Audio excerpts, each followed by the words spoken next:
Hello.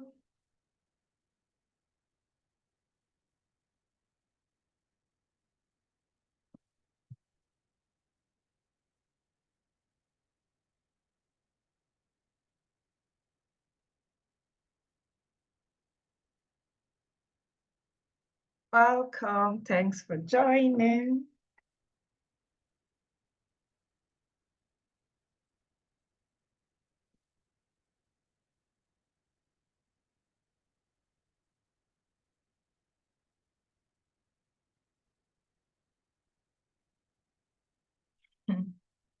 All right, let's wait a few minutes for others to join.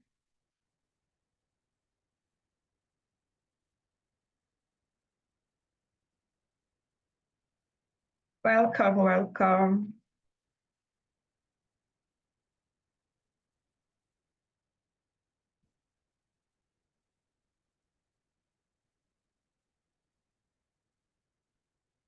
Jamila, welcome. Sani, welcome. So waiting a few minutes for people to join, right? We have like, let's say 3 minutes or 2 minutes for others to join. Thank you.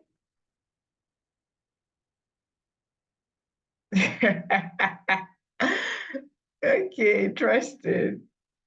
Interesting.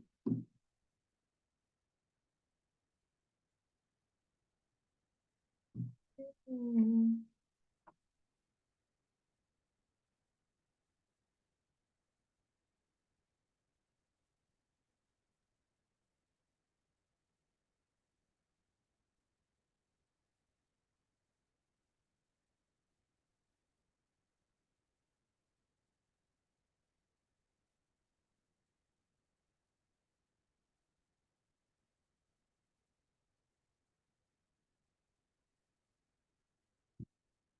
Let's wait a few more minutes for others to join.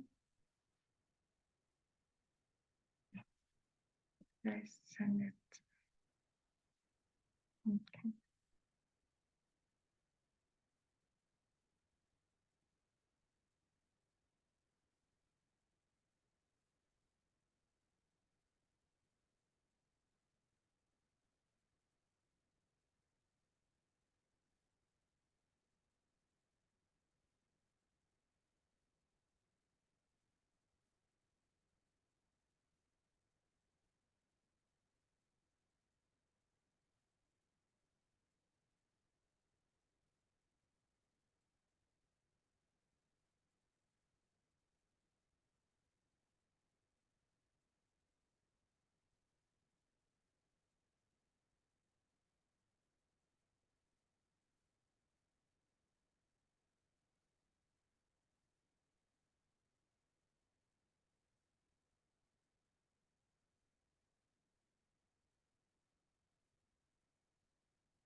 Few more minutes and we're going to be starting.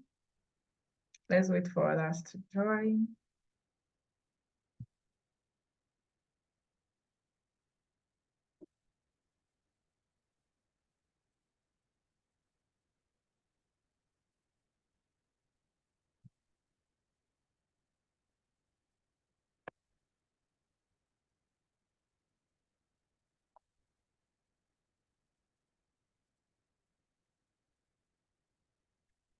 Okay, so let me share my screen.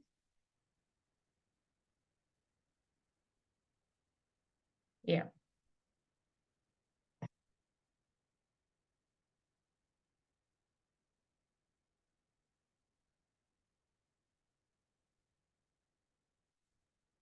Yeah, I guess we're going to get started now. Others are going to join us. So it's finally our last session. And today we're going to be looking at how to set and achieve financial goals. I hope we are together. Please feel free to react, thumbs up, or drop a message in the comment box. I'm going to be seeing it. Yeah. So today we're going to be looking about how to set financial goals. Why? Because most times we create goals that I don't want to say are not attainable, but they do not present a proper picture of where we are currently. And because of that, it might feel difficult for us to achieve it. And we might not maybe feel motivated as we embark on that journey.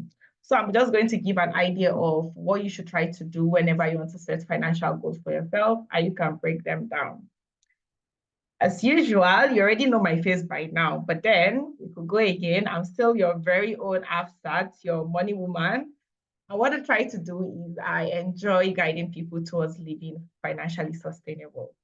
So speaking of goals, for me, I would say it's been like 2 years since I became very intentional about my finances, since I try to manage my money, ensure that every naira counts.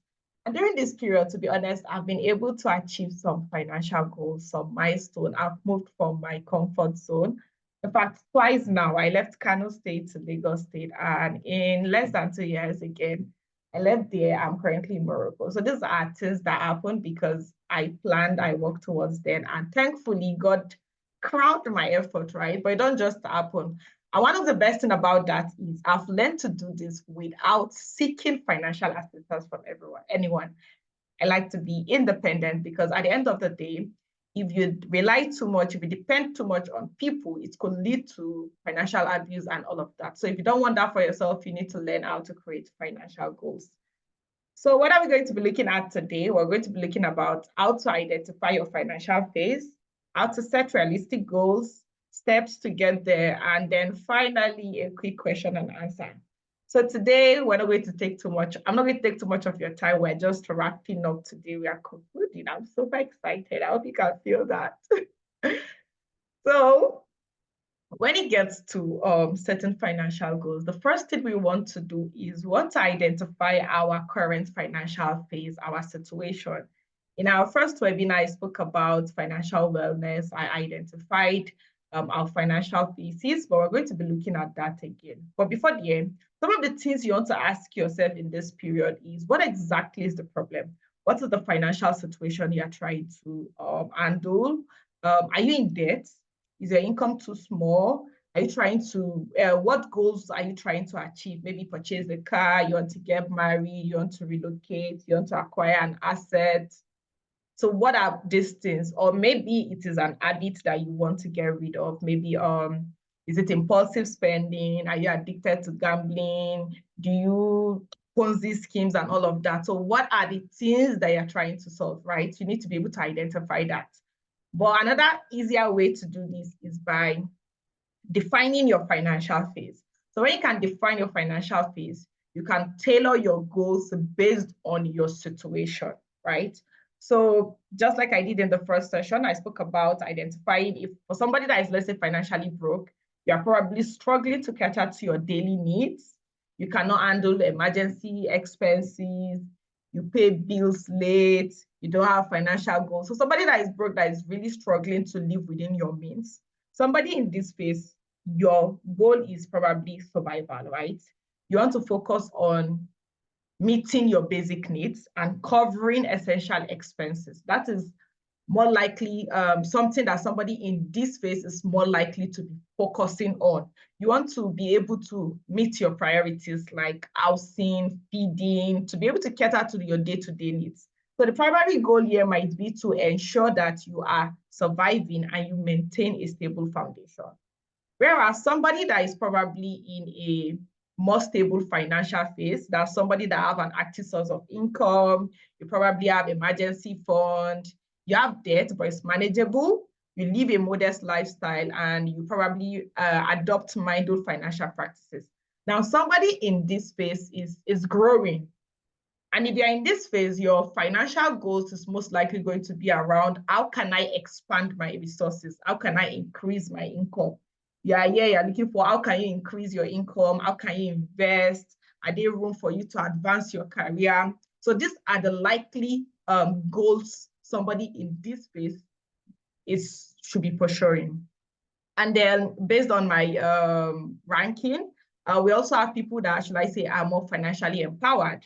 You have several sources of income now. You have little to no debt. You are very comfortable with your lifestyle.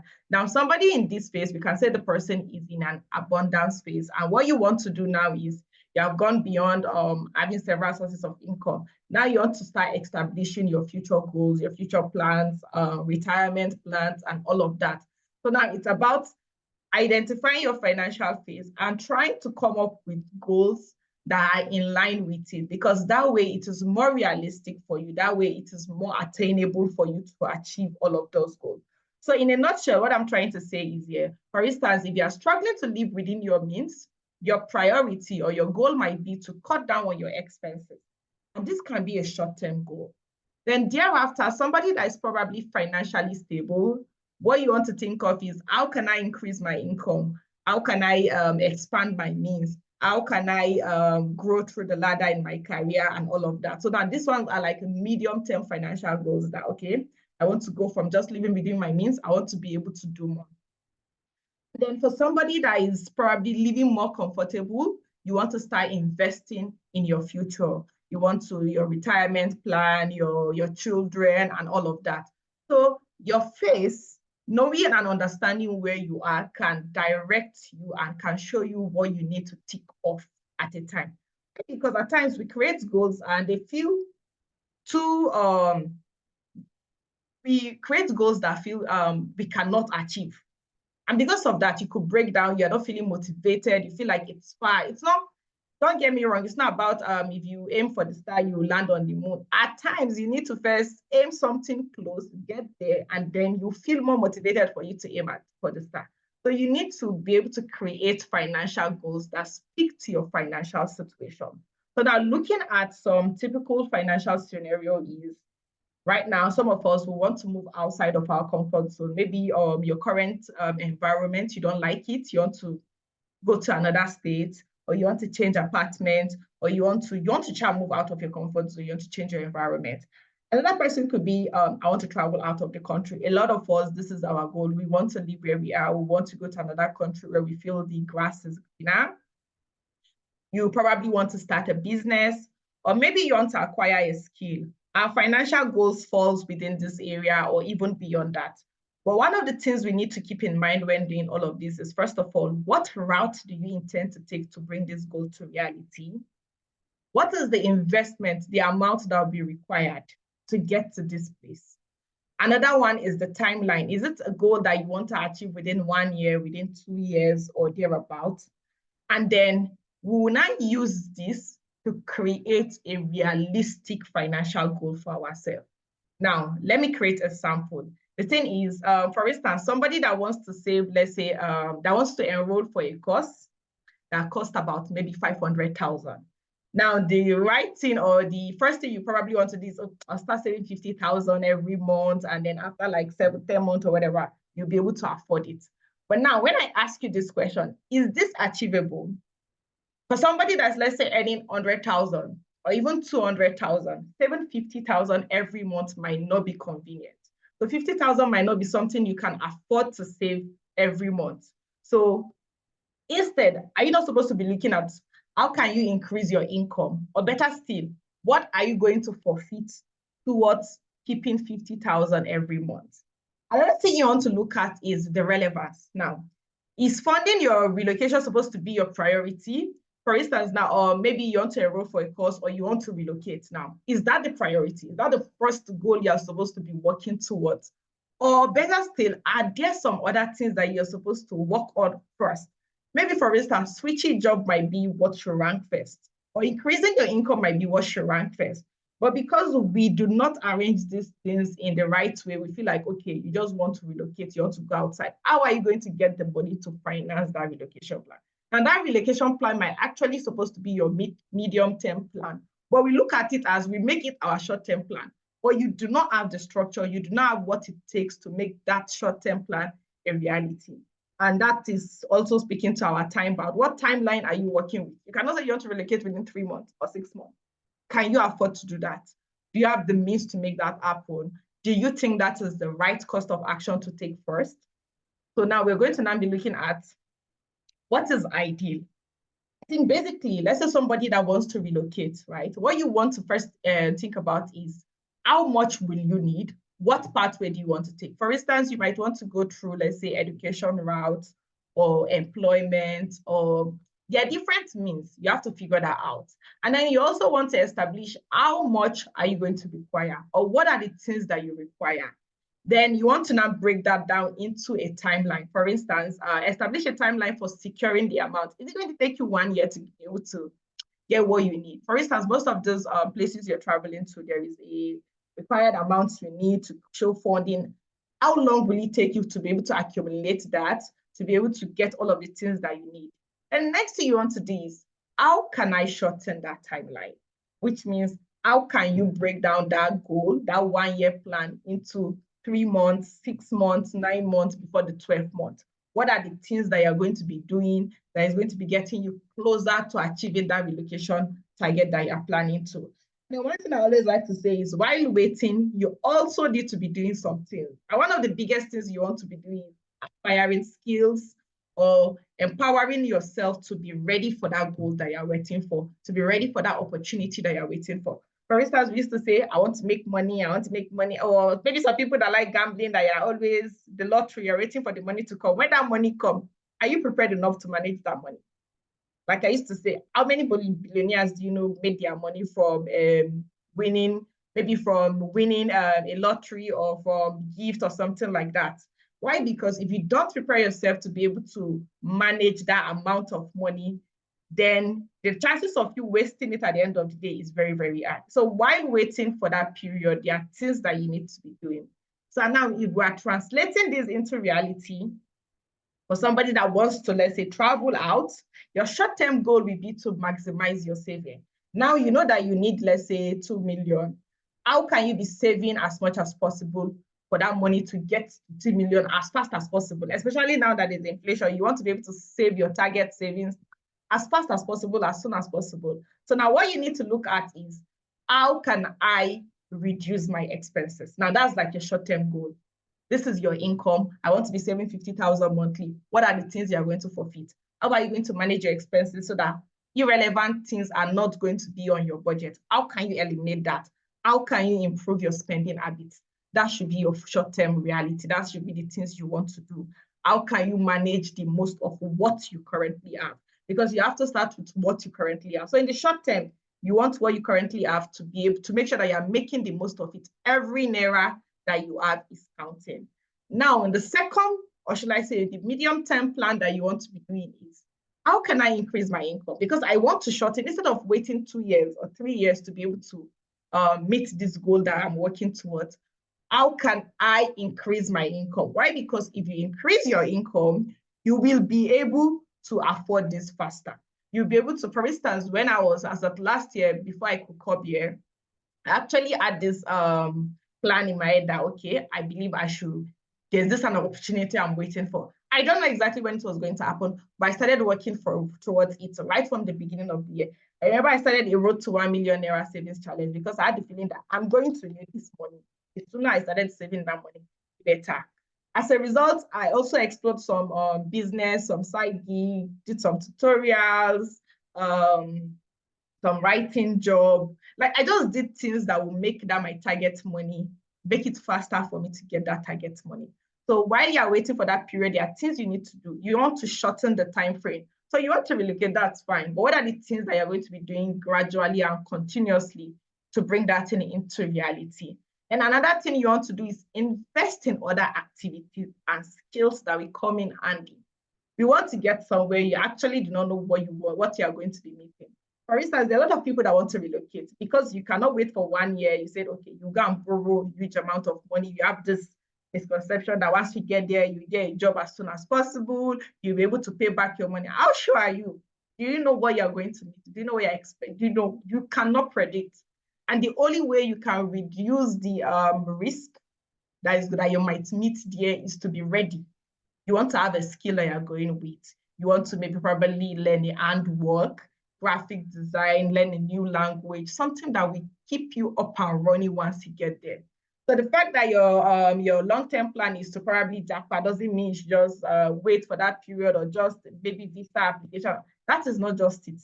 You have to break it into goals. In the short term, this is what I want to do. After 6 months, I want to switch my job to increase my income. After that, this is what I want to do. You have to have a line of activities that you are going to be doing that will be drawing you closer to doing that. I'm also saying this because I know some few people that have literally been saying they want to travel for the past 2 years, 3 years. Yes, I get it that your income is small, But to be sincerely, are they really doing the things that they need to do to get them there? No, it's all talk and no do. Most of us, that's what we do. We say we have goals. I want to do this. I want to do that. What are you actually doing to get to that place? Your income is not enough. Are you managing it? When are you going to start using the budget? When are you going to start monitoring your spending? Do you know how much you spend on Coke every month or how much you spend on data every month? Is it realistic? Does it make sense? So we keep saying, I want to do this, but we're not doing anything. So if you want to bring your goals into reality, you have to break them down. Break them down into short term, medium term. These are what I'll be doing gradually to get there. Now, I'm also going to be moving on to this part about increasing our income. I hope we're together, and I hope I am not too fast. Please react. Let me know we are together. I am waiting for your reactions. A thumbs up. Okay, that's good. I guess we are together. All right, so one of the things that we always want to do for most of us, our goal is that we want to reduce our expense or we want to increase our income. But then I always get stuff like, I don't know the things I should do to increase my income. How can I do it? So now today we're going to be looking at four ways that we can create or an income stream. So the first one is where we are currently, our job, our employment. Most of us are working, right? So you want to look at that. How can you increase your income in where you are currently? First of all is, job, it's about certification. Somebody that has that doesn't have degree. We already know it is for somebody that went to poly and somebody that haven't go to university. There's always this preferential, even to find a job, who has 2-1 and who has 2-2. There's always differences. So if you want to have more bargaining power, it has to do with upskilling yourself, acquiring more skill. Then alternatively, it could be exploring a higher paying job or position. This day we see data analysts that are earning 700K. Like, is it true? It is. So I used to see it. People are earning money, or everybody is going to take job and stuff like that. It's because they're trying to increase their income. So it's either you're in your current employment, but you're increasing your skills so that it can give you more money, or you want to change, switch careers, or you want to switch industry. That is a way. So doing this is a chance for you to negotiate your salary increment. So if you say it's through your 9 to 5, these are ways you can achieve it through your 9 to 5. Alternatively, remember growing up, our parents would send us to go and learn hairdressing or to go and learn baking. Actually, it's still handy till today. There are a lot of people that have established business from things like this. I have a cousin that is into skincare. She learned it growing up. I know people that used to sell knitting dresses that they knit, content writing. Now, the thing about these skills is it can be professional, it can be digital, it depends, right? So there are a lot of these things. And the thing is, that might not necessarily be your first source of income. It can just complement what you already have. You have your Monday to Friday for your work life, and then maybe Saturday for a vocation or a digital skill that you can use to generate money. So don't say, how do you have to pick which of these things resonates to you? Does making hair resonate to you? Does content writing resonate to you? Tailoring, what do you think you can do? For me, I learned baking.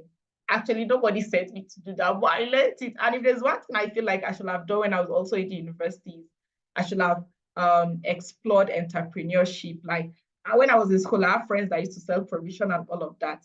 They might not really get money from that, but it made them more bolder and more confident to be able to start a business or try their hands on things that will help them generate income. So if it's not your employment route, you might want to look at digital or vocational skills to complement your initial source of income. Thirdly is our academic background. If you don't know what you want to do, leverage on your academic background. For instance, I'm an accountant, maybe, but that's actually not the reason why I started talking about personal finance, but it was just a plus for me because I have the accounting background. It's easy for me to understand money concepts and all of that. But irrespective of your background, you can leverage on that by what you want to take tutorial. I know somebody that takes tutorial, he tutors undergraduate and all of that. Even when I was in school, I take tutorials. I take tutorials right from when I was in school. I was leveraging on that. Not everybody understands accounting, so I teach people element of bookkeeping and all of that. In fact, I feel like taking tutorial is my backup skill. If anything bad should happen today, I will just find, please, do you want an accounting tutor? That will always be my rescue, right? Alternatively, it could be maybe a consultant, a skincare consultant, depending on your background, right? You can create something for yourself. Now, I'm this kind of person that I'm big on online courses. I like stuff like that, especially training. There was one data entry academy I did like 2 to 3 years ago. I did that. Funny thing is, I didn't really leverage on that skill when I used it, but now I'm currently using it. In fact, that was what part of what inspired me creating a budget template. So at times you might think most of those courses or trainings you've done are not relevant. Find a way to fine tune that into your field. So you can use that to empower yourself to be able to maybe take some contract gigs, some consulting gig, or create a course or an ebook or something out of your academic background. You read engineering, create something for yourself that you can use to make money out of it, right? Leverage on your academic background. It's not just for your full-time job. You can create a business out of your background. Another one is the last one that which makes sense, is your passion and interest. Now you want to establish something out of what you enjoy doing. For instance, I know people that like going to the market all the time. Once it goes to market, they are not tired. Somebody like me, I get headache immediately. But there are people that go to the market, you want to buy furniture, you want to buy, they have energy. You might leverage on that. People that are probably just starting and they want to move to a new apartment, they don't have anybody to go help them buy their furniture and all of that. You could start a personal shopping gig. Go on. They are actually personal shoppers, right? Because they enjoy shopping. Send them money, tell them what you want. They go to the market, get everything for you. Another one, it could be content creation. There are a lot of people that like writing. Growing up, I actually did not know I was going to like writing. But it speaks to my interest because when I was growing, I liked reading books. So now that I'm writing and stuff like that, it's very easy to say it has always been a part of me, right? So there are some things that you enjoy doing that you can create a source of income from. It could be writing, it could be maybe like business. I have friends that sell abaya. They enjoy doing that. They like trading and they are interested. They love the clothes. So it's very easy for them to say they want to launch a clothing business. Some like accessories. So it's very easy for them to say they want to launch an accessory business. So create something out of your passion, out of your interest. Try to monetize that. So these are like 4 general ways that you can use a map, create cycles, try to find how you can sync these and establish a source of income. For me, I can say I am doing something with my academic background, and also I tend to do something with my employment route, right? And the good thing is also still blends with passion and interest. So don't say you don't know what to do to create money. Yeah.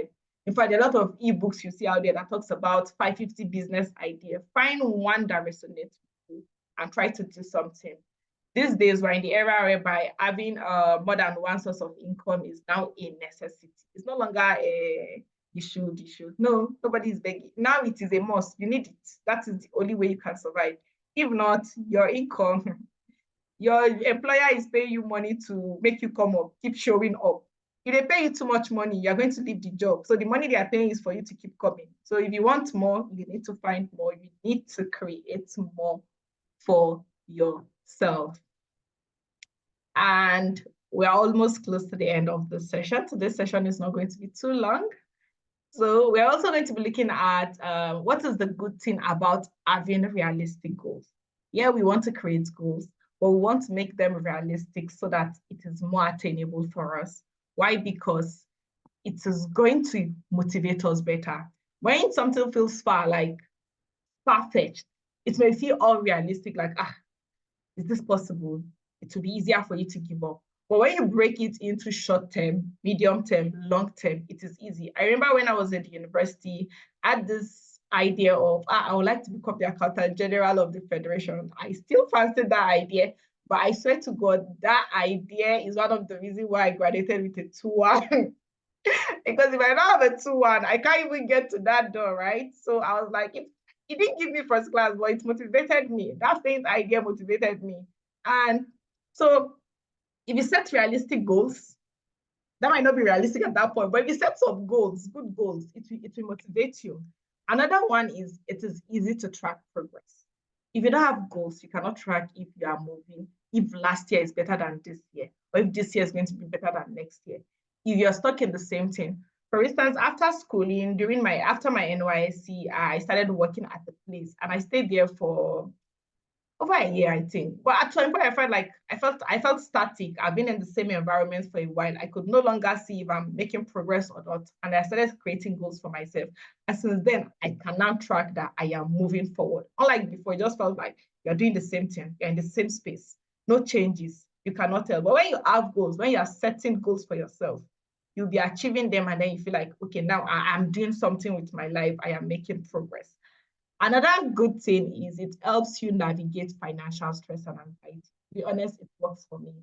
I know that I cannot afford to get a laptop today, but I should be able to get that in like 4 months. It gives me that peace of mind knowing that I have something I'm working towards. Presently, I'm saving up for some courses. I already know that, okay, I'm close to reaching my target. I'm close to reaching my target. It makes me feel better.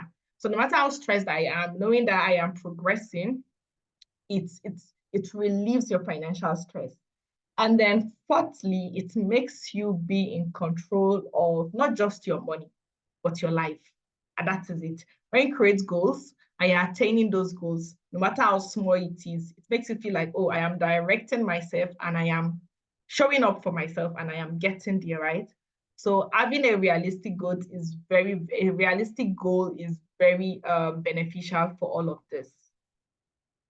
And then also, you want to know the most reliable way to achieve your financial and non-financial goal. To be very honest, it is by investing in yourself. I know it sounds like cliche, you hear it all of the time. Investing in yourself pays the highest benefits. To be honest, it is free. They cannot take away your knowledge, your value. The best way to, in fact, the fastest way to achieve your goals is to invest in yourself. Because when you invest in yourself, you invest in your earning capacity, you empower yourself. Now you are better than the way you were before. And that way it's easier for yourself to be able to achieve your goals because you can do it. You have what it takes. Another thing you want to do is not just look at the monetary side or the end goal, look at the process. That is in the process, how you are going to do that. And one of the things that can make things easier for you is the tools and the environment that will amplify your roadmap as you progress. For instance, you need a laptop, you need gadgets. Those are the things you should be looking at. How can I acquire this so that I can use that to create this? How can I acquire this? So that's it. Not just about the end goal. You want to become a business owner. Did you invest in the tools that is going to get you there, the certification, the skills, and all of those things that will take you to do that? When you become good at that thing, then the money is going to come with it, right? Then another thing you need to do is to appreciate the idea of starting small. If you have goals, start small, make daily progress. You don't just want to go all out. The way you put all your energy once, the way effort, it's not just about effort, it's about consistency. For instance, I am the kind of person that say I want to go to the gym and all of that. I don't overstretch myself. It could be, I started with once in a week, twice in a week. And then I'm gradually making it 3 times in a week. It's getting better. But if I say I want to go to the gym 7 times a week, it might be complicated. If you say you want to acquire a car tomorrow, it might feel complicated, but progress, right? You want to do this first. You want to change your job first. You want to go from any 100,000 to 200,000 or 300,000. If you want to go from 100,000 to 1 million, that's a bit far-fetched, right? So appreciate the fact that it doesn't really happen immediately, but if you start small and if you're steady, it can amount to something very, very significant. And then lastly, you also need to embrace the idea of making reconciliations. It's not every time that it's going to go in your favor. I remember there's some investments that I made and I didn't really get returns from it, or I put my money in the wrong place, right? But because of that, it doesn't discouraging me for maybe making investment or doing better. You want to learn from whatever happens. If you set goals and you feel like the roadmap you created was not so realistic, you want to fine tune it, you want to change it and create something better. So be open to making reconciliation. It's not just going to be, it's not entirely going to be a smooth ride. There are going to be setbacks, but how you deal with that setback is also what is going to matter at the end of the day. And this brings me to say this quote from The Richest Man in Babylon. So this was the way we reviewed the book. We embedded it in all of our slides. So the thing here is wealth like a tree grows from a tiny seed. And the sooner you plant that seed, the sooner shall the tree grow. And this is applicable to everything, not just your financial goals, your non-financial goals, everything you do, every part of you.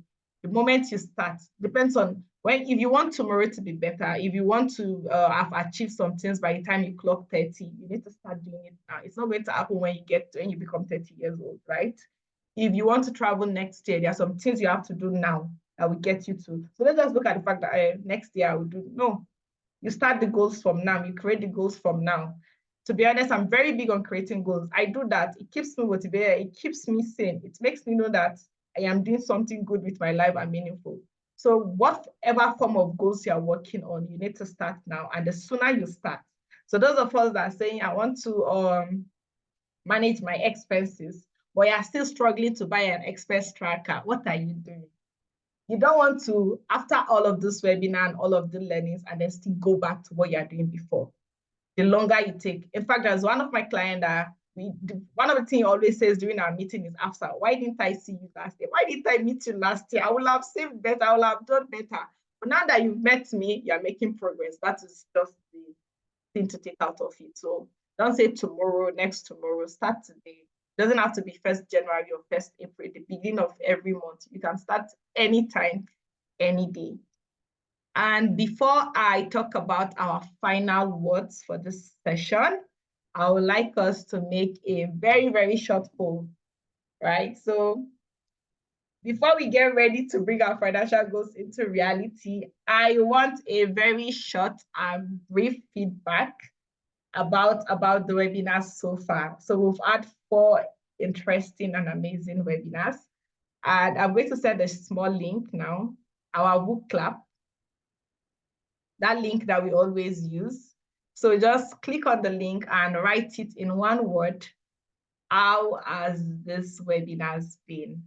So I'm going to share my screen, waiting for your responses. So let's do this before we conclude the session. Check the comment section, check the chat box, please. I've dropped the link. So can we please do this in like just 2 minutes, and then we'll wrap up the session.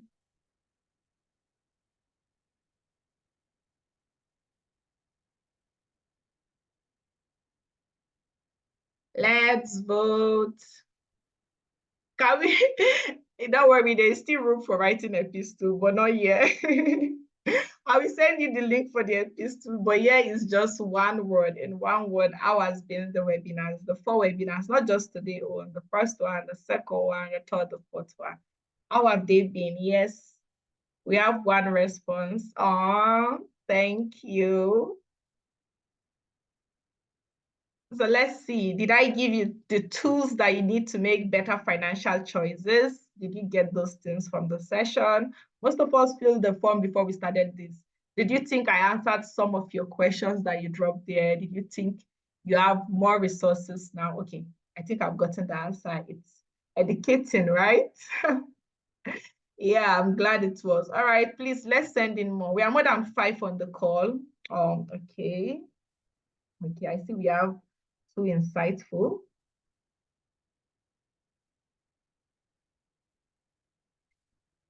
I want our word cloud to be filled.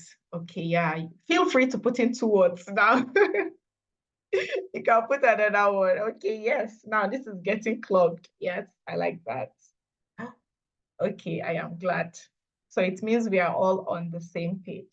This is glad. Okay. This is nice.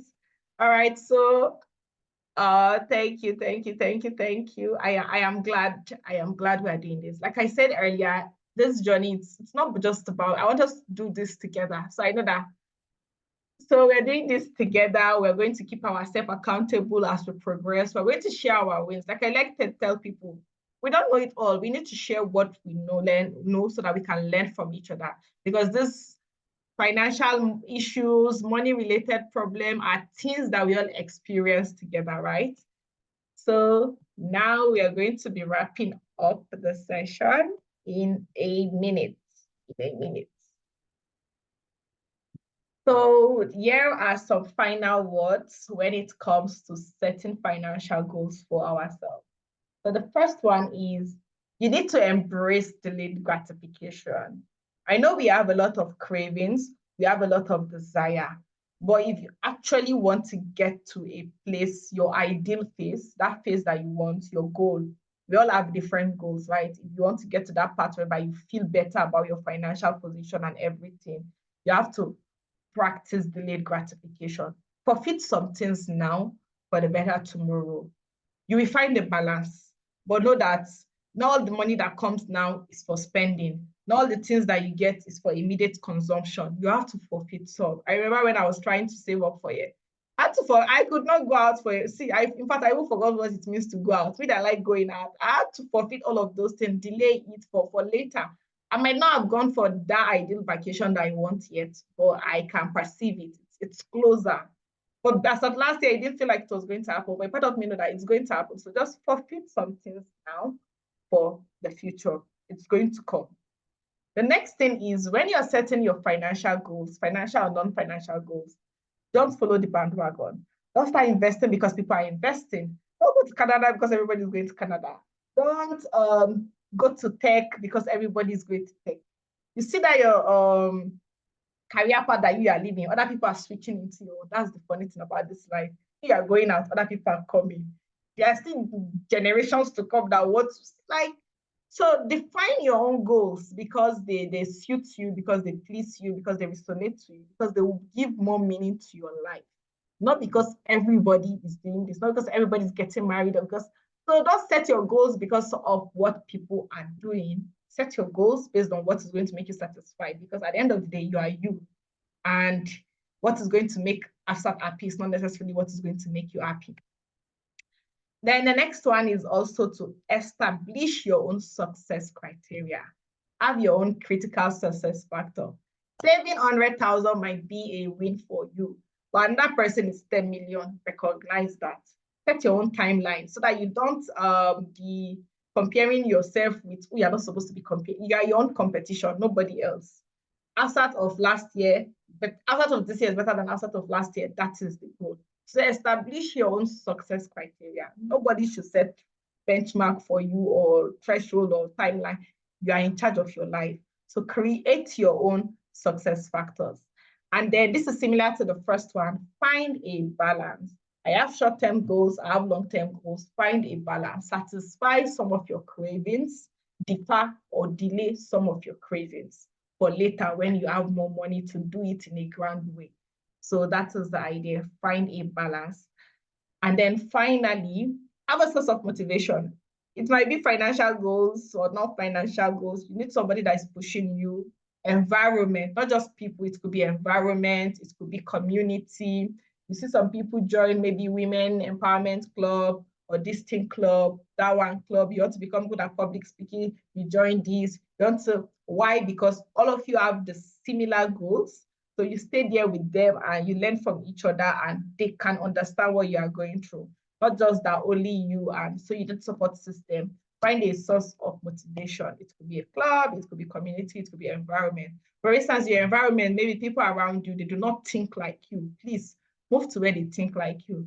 I like making references to where I worked before because I did not like there, but it gave me a lot of life lessons. I was staying in the midst of people that have stayed like 6 years in the same organization, 12 years, and they are literally in the same place. I'm like, oh, if you don't leave this environment, this is probably how your story is going to be like. So leave. And I did. Went to Lagos, it's more challenging, more competitive.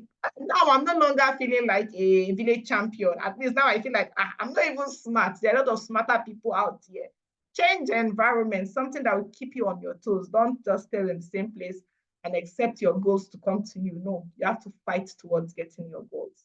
So in a nutshell, I believe by now you have everything. I've wrapped up everything in 4 sessions. I didn't just give you one webinar session because I cannot dump everything on you once. I splitted it so that you can get more value from it. And as a result, I also created a badge for us.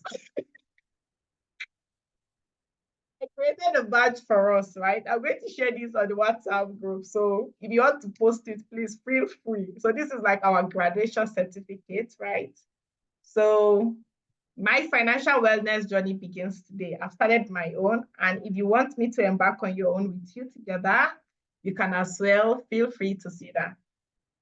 So who is joining me? Who is going to say it along with me? Feel free to unmute your mic. We have to say this to reality. We have to envision it to reality. My financial wellness journey too has begun today. Yeah, please, who is the next person? We need to start this. Please, let's bring it to me. Okay, yes. All right, so yep, so this has been the journey so far. To everybody that showed up, first time, second time, whether you attended all, you attended just one, I am very, very grateful and thankful for your time. So like I shared previously, if you need a budget template, I created one. In fact, this is the third version I created because I keep modifying it. If you have any issue with it, I can work with you and make sure the budget suits your need. It's still going for 5,000 from now till the month end. And who knows, you might be lucky. Once you buy it, you can get a one-on-one session with me. I'm still considering that. So make sure you make a purchase so that you can have access to that.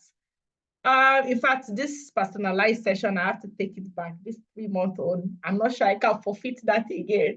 But if you're still interested, you can subscribe to that, right? So it's not just about you want to do this, you want to start small, start with. This is one of the most affordable things that you can get right now that is really going to make a lot of significant impact to you, right? Now for the feedback, I am going to be sharing the form to you shortly.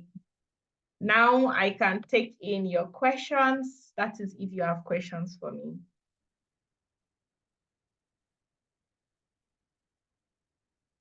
Any question, any question? I am taking questions. I just want to know if we would have sections like this in the upcoming months. In the upcoming months, maybe I can't really tell. I'll try to adopt this. Maybe every month we'll have one session. Yes, I'm going to try and do that. But am I going to be doing some boot camps in the future, which is going to be more hands-on? Like what I wanted is maybe like something like a 3-month thing whereby we are going to be having webinar sessions in between and we're going to be doing our budget tracking, more hands-on, something like that. For the sessions to maybe once in a month, just stay tuned. Anything can happen. Please go ahead. Please go ahead. Shada, please go ahead. Thank you very much, Afsat, for that wonderful session. I mean, so far it has been really amazing. I've really learned a lot, and I'm now more intentional about my finances.